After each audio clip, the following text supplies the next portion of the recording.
रात के ठीक 8:10 थे। ठंडी हवा पूरे गांव में अजीब सा सन्नाटा फैला रही थी। सड़कें खाली थीं और दूर दूर तक बस कुत्तों के भौंकने की आवाज सुनाई दे रही थी। गांव के बाहर पुराने बस स्टैंड पर 3 लोग खड़े थे। उनमें से एक था अर्जुन, शहर से लौट रहा एक युवक। बाकी 2 गांव के ही लड़के थे जो किसी रिश्तेदार को लेने आए थे। भाई आज इतनी देर हो गई, आखिरी बस अभी तक आई क्यों नहीं? सुना है आज फिर उस जंगल वाले रास्ते से ही आएगी। हाँ, वही रास्ता जहाँ पिछले साल बस पलटी थी और कई लोग गायब हो गए थे। अर्जुन हल्का सा मुस्कुराया। उसे लगा गांव वाले हमेशा की तरह डरावनी बातें कर रहे हैं। तभी दूर अंधेरे में बस की हेडलाइट दिखाई दी। धीरे धीरे बस पास आई और बिना हॉर्न दिए रुक गई। बस का नंबर था 27। अजीब बात यह थी कि बस के अंदर लगभग कोई यात्री नहीं था, सिर्फ सामने ड्राइवर और बीच की सीट पर बैठा एक बुजुर्ग आदमी। अर्जुन बस में चढ़ गया। दरवाजा अपने आप बंद हो गया। बस चल पड़ी। कुछ मिनट तक सब सामान्य रहा, लेकिन फिर अर्जुन ने महसूस किया कि बस शहर की सड़क छोड़कर एक सुनसान कच्चे रास्ते पर मुड़ गई है। भाई साहब, ये रास्ता तो गांव वाला नहीं है। शॉर्टकट है, जल्दी पहुंच जाएंगे। अर्जुन ने खिड़की से बाहर देखा। चारों तरफ सिर्फ घना अंधेरा और दूर दूर तक कोई घर नहीं। तभी पीछे से आवाज आई, बेटा, रात के शॉर्टकट हमेशा मंजिल तक नहीं पहुंचाते। अर्जुन ने मुड़कर देखा। वही बुजुर्ग आदमी उसे घूर रहा था। उसकी आंखों में अजीब सा डर था। बाबा, आप कहाँ उतरेंगे? जहां बस खुद रुक जाए। ये जवाब सुनकर अर्जुन कुछ सेकंड चुप हो गया। बस अब पहले से ज्यादा तेज चल रही थी। अचानक बाहर तेज हवा चलने लगी और आसमान में बिजली चमकी। उसी रोशनी में अर्जुन ने देखा सड़क के किनारे एक लड़की खड़ी थी और वो सीधे बस की ओर देख रही थी। बस बिना किसी इशारे के अपने आप धीमी हो गई। दरवाजा खुला। लड़की धीरे धीरे अंदर आई और सबसे पीछे वाली सीट पर बैठ गई। जैसे ही वो बैठी, बस के अंदर अचानक असामान्य ठंड फैल गई। अर्जुन ने महसूस किया कि उसकी सांसों से धुंध निकल रही है। आप ठीक है? ये बस कालेश्वर जाएगी? हाँ, शायद। लड़की ने कुछ नहीं कहा, बस खिड़की से बाहर देखने लगी। लेकिन अर्जुन को बार बार लग रहा था कि वो आईने में उसकी तरफ देख रही है। करीब 30 मिनट बाद बस अचानक झटके से रुक गई। चारों तरफ घना जंगल था। ड्राइवर बिना कुछ बोले नीचे उतर गया। इंजन बंद हो गया। बस के अंदर सिर्फ 3 लोग रह गए, अर्जुन, बुजुर्ग और वो लड़की। कुछ सेकंड तक कोई आवाज नहीं। फिर बुजुर्ग ने धीरे से कहा, अगर कोई तुम्हें नाम लेकर बुलाए, जवाब मत देना। अर्जुन कुछ पूछ पाता उससे पहले बस के बाहर से अचानक आवाज आई, अर्जुन। अर्जुन का दिल जोर से धड़कने लगा। वो सीट से उठने ही वाला था कि पीछे बैठी लड़की अचानक बोली, मत उठो। बस के बाहर फिर आवाज आई, अर्जुन, नीचे आओ। अर्जुन के माथे पर पसीना आ गया। कौन है वहां? जवाब मत दो, नहीं तो वो अंदर आ जाएगा। तभी बस का दरवाजा अपने आप धीरे धीरे खुलने लगा। बाहर कोई दिखाई नहीं दे रहा था, लेकिन ऐसा लग रहा था जैसे कोई अदृश्य चीज सीढ़ियां चढ़ रही हो। और उसी पल बस की सारी लाइट्स बुझ गईं। पूरा कोच अंधेरे में डूब गया और अर्जुन ने महसूस किया उसके ठीक पीछे कोई खड़ा है। और फिर उसके कान के पास बहुत धीमी आवाज आई, अब तुम्हारी बारी है। अंधेरे में अर्जुन की सांसें तेज हो चुकी थीं। उसे साफ महसूस हो रहा था कि उसके ठीक पीछे कोई मौजूद है, लेकिन वो मुड़ने की हिम्मत नहीं कर पा रहा था।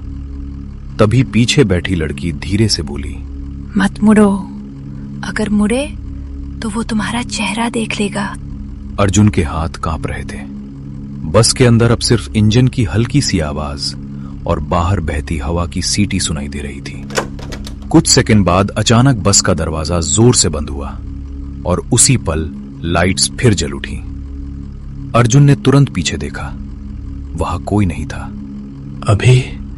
अभी यहां कोई था। जो दिखते हैं उनसे डरना नहीं चाहिए बेटा। डर उनसे होना चाहिए जो दिखाई नहीं देते। ड्राइवर वापस अपनी सीट पर आ चुका था। बस फिर से चलने लगी, लेकिन अब रास्ता पहले से ज्यादा अंधेरा और सुनसान था। खिड़कियों के बाहर सिर्फ घना जंगल दिखाई दे रहा था। तभी अचानक अर्जुन ने देखा सड़क के किनारे एक टूटी हुई बस खड़ी थी, ठीक वैसी ही जैसी वो बस थी जिसमें वो बैठा था। उस बस के शीशे टूटे हुए थे और दरवाजा खुला था। वो बस यहाँ कब से खड़ी है? जो रास्ता भूल जाते हैं वो अक्सर यहीं रह जाते हैं। अर्जुन को यह जवाब समझ नहीं आया, लेकिन उसके अंदर डर धीरे धीरे बढ़ने लगा था। तभी पीछे बैठी लड़की ने धीरे से पूछा, तुम पहली बार इस रास्ते से जा रहे हो, है ना? हाँ, क्यों? क्योंकि जो लोग दूसरी बार जाते हैं वो अक्सर लौट कर नहीं आते। बस अब पहाड़ी रास्ते पर चढ़ने लगी थी। अचानक मौसम और खराब हो गया। तेज बारिश शुरू हो गई। बिजली बार बार चमक रही थी। हर चमक में अर्जुन को ऐसा लगता जैसे जंगल के पेड़ों के बीच कोई खड़ा होकर बस को देख रहा हो। करीब 15 मिनट बाद बस अचानक फिर रुक गई। इस बार ड्राइवर सीट से उठा ही नहीं। बस खुद ब खुद बंद हो गई थी। चारों तरफ सिर्फ बारिश की आवाज। तभी बुजुर्ग आदमी धीरे से बोला, वो पास आ चुका है। कौन? जो हर रात इस रास्ते पर किसी एक को अपने साथ ले जाता है। अचानक बस की खिड़की पर किसी ने धीरे धीरे दस्तक दी। अर्जुन ने डरते डरते खिड़की की ओर देखा। बाहर कोई दिखाई नहीं दे रहा था, लेकिन दस्तक जारी थी। खिड़की की तरफ मत देखो।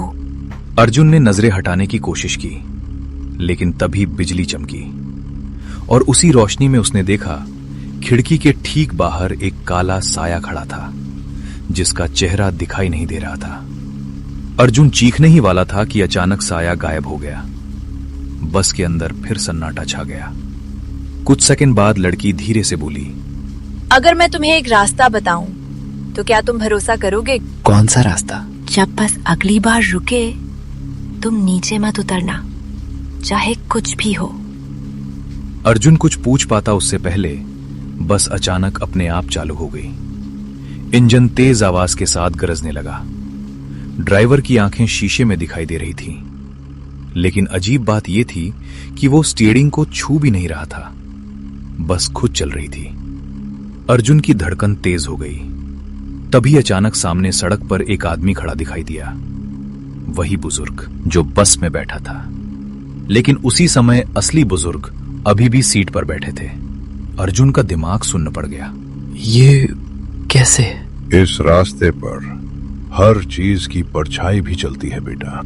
बस उस खड़े हुए आदमी के बिल्कुल पास पहुंची और अचानक पूरी बस के अंदर तेज बर्फ जैसी ठंड फैल गई। लाइट्स फिर झपकने लगीं।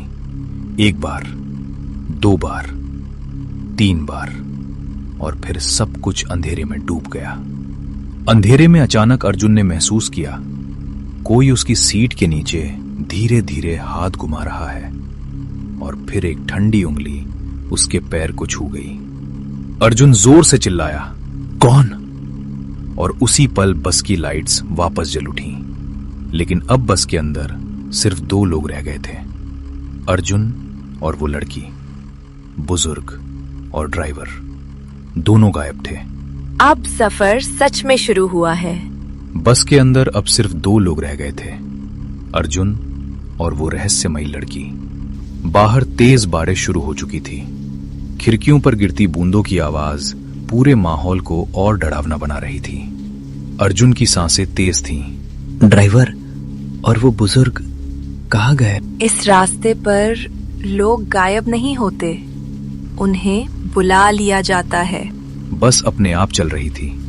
स्टीयरिंग अपने आप घूम रहा था और स्पीड धीरे धीरे बढ़ती जा रही थी। अर्जुन ने खिड़की से बाहर देखा। सड़क अब पहाड़ी किनारे से गुजर रही थी। एक तरफ गहरी खाई, दूसरी तरफ घना जंगल। तभी अचानक बस के अंदर लगे पुराने स्पीकर से आवाज आई, अगला स्टॉप, आखिरी स्टॉप। ये क्या हो रहा है? जब ये आवाज आती है तब कोई न कोई इस बस से उतरता जरूर है। अचानक बस बहुत तेज झटके से रुकी। दरवाजा अपने आप खुल गया। बाहर सिर्फ घना कोहरा दिखाई दे रहा था, कुछ भी साफ नजर नहीं आ रहा था। तभी कोहरे के बीच से धीरे धीरे एक आकृति बस की ओर बढ़ने लगी।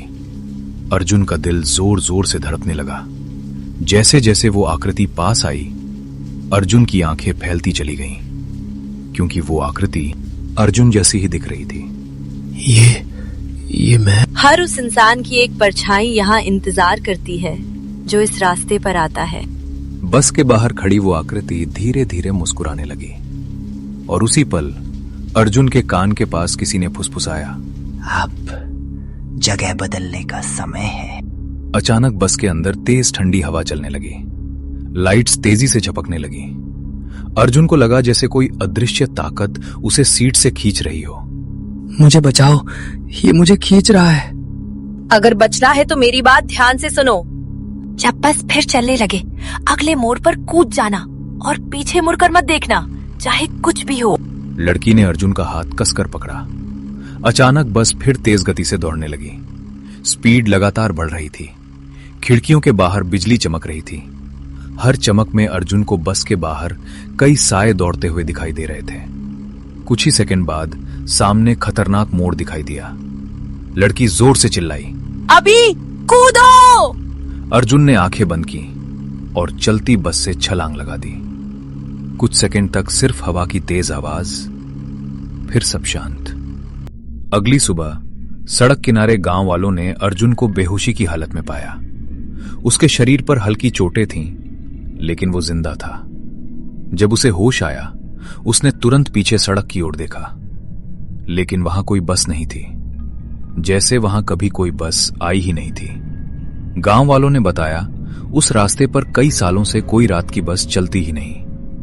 अर्जुन चुप हो गया, लेकिन असली झटका उसे तब लगा जब उसने अपने हाथ में कुछ दबा हुआ महसूस किया। वो वही बस का टिकट था जिस पर लिखा था, बस नंबर 27, रात 8:10 एक तरफ का सफर, और नीचे छोटे अक्षरों में लिखा था, अगला यात्री जल्द मिलेगा। उस दिन के बाद अर्जुन ने कभी रात में सफर नहीं किया, लेकिन कभी कभी तेज बारिश वाली रातों में उसे दूर सड़क पर एक पुरानी बस की हेडलाइट जरूर दिखाई देती है, जो धीरे धीरे उसकी ओर बढ़ रही होती।